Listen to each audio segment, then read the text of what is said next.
Wednesday charge with Eyistar. Let me ask you something very quickly. When people reflect on a difficult season of their life, what do they usually focus on first? I know, this is so common to every one of us. We focus on the things that went wrong, on the things that did not work, on the things that did not finish, on the things that did not last, the goals that did not move forward the way we actually hoped. And very rarely do we stop as humans and ask what actually helped me survive this or that season. And of course, you're right. That is exactly what this week's story is all about.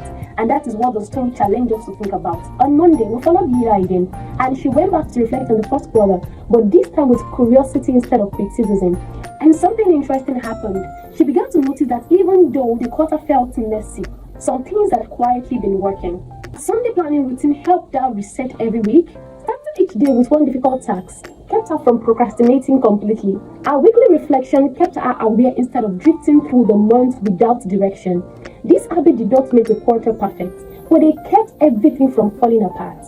To be candid, we miss this a lot of times while reviewing our lives. We only count the big wins, but progress is not always loud. Sometimes it is the quiet routines that keep you grounded when everything else feels uncertain. And if you ignore those routines, you might accidentally abandon the very things that are actually supporting your journey. A lot of people try to reinvent themselves every new quarter. You don't have to do that. And this is why it is very important to pay attention to what already works. And all you have to do is just to guard it and also to strengthen it. Here's a Wednesday charge. Stop searching for brand new solutions for a moment. Instead, ask yourself, what actually helped me stay afloat in the first quarter?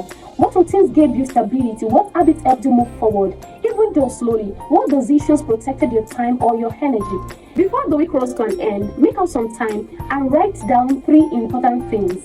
One habit from the first quarter that genuinely helped you. One routine you want to strengthen in the second quarter. One thing you're going to stop doing because it drains your focus. You don't need 10 new strategies. Sometimes you just need to protect the few things that already work. Does that make any sense to you?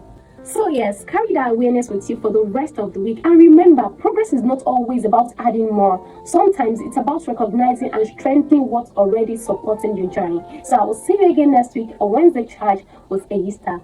Bye.